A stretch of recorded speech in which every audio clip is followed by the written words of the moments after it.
गुरुजी, आपने कहा कि मनुष्य में दैवी तथा आसुरी शक्ति यानी सकारात्मक और नकारात्मक शक्ति का संघर्ष चलने से ही विकास संभव है। तो क्या मानसिक संघर्ष ही इसका रूप है? आप ऐसा समझो, जब आपको नदी में नाव चलानी पड़ती है तो आपके दोनों हाथों में पतवारें होती हैं। एक पतवार पानी को काटकर नाव को एक तरफ ले जाती है और दूसरे हाथ की पतवार जब आप घुमाते हो तो पानी को काटकर नाव को दूसरी ओर ले जाती है। तो नाव दाएं और बाएं दोनों तरफ चलती है और दोनों तरफ चलने से ही वो नदी को पार कर लेती है। इसी तरह इंसान के जीवन में सकारात्मक शक्ति भी होती है और नकारात्मक शक्ति भी होती है। तो इस संसार में दोनों ही हैं। आप जो भोजन करते हो, जिनके कांटेक्ट में रहते हो, दोनों तरह की शक्तियाँ आपको मिलती हैं। एक तरह की शक्ति में आप नहीं रहते, आप स्वयं ही देख सकते हो, अच्छे लोगों से भी मिलते हो और गलत लोगों से भी मिलते हो। भोजन भी जो भी आप खाते हो, उसमें कुछ अच्छा होता है, वो कुछ ठीक नहीं भी होता। तो सब संसार ऐसा ही है। तो जब इन दोनों का संघर्ष होता है, तभी जीवन आगे बढ़ता है। संघर्ष में ही जीवन है। अगर जीवन में संघर्ष ना हो, तो जीवन आगे बढ़ ही नहीं सकता।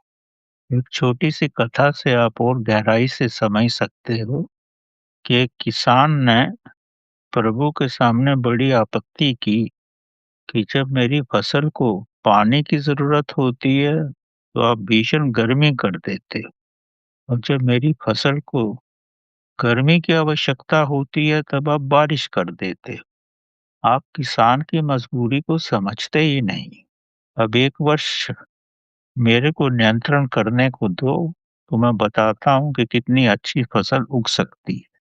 तो प्रभु ने उसको 1 साल के लिए सब व्यवस्थित करने के लिए दे दिया।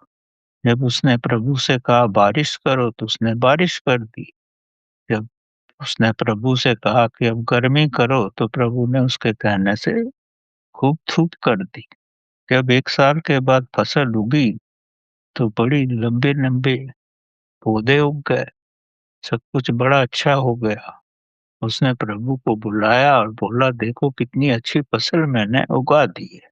तो जब उसने फसल के दाने निकाले और प्रभु को दिखाया, वो खुद भी देखा कि दानों में मिठास ही नहीं है। दाने तो बड़े-बड़े हो गए, पर उनमें मिठास ही नहीं आई। तब प्रभु ने कहा, मैं हर एक के जीवन में संघर्ष ही लाता हूँ। संघर्ष से ही दैविक ऊर्जा पैदा होती है और उसी से व्यक्ति का विकास होता है। जब तक जीवन में संघर्ष नहीं होगा, तो आपके अंदर प्रभु की शक्ति नहीं आएगी। इसीलिए प्रभु जिसको अपनी ओर मोड़ना चाहते हैं, उसको अधिक संघर्ष देते हैं, और जिसको सुलाना ही चाहते हैं, तो उसको जीवन में किसी प्रकार का संघर्ष नहीं देते, वो ताकि वो खाकर सोता ही रहे। तो यही जीवन है।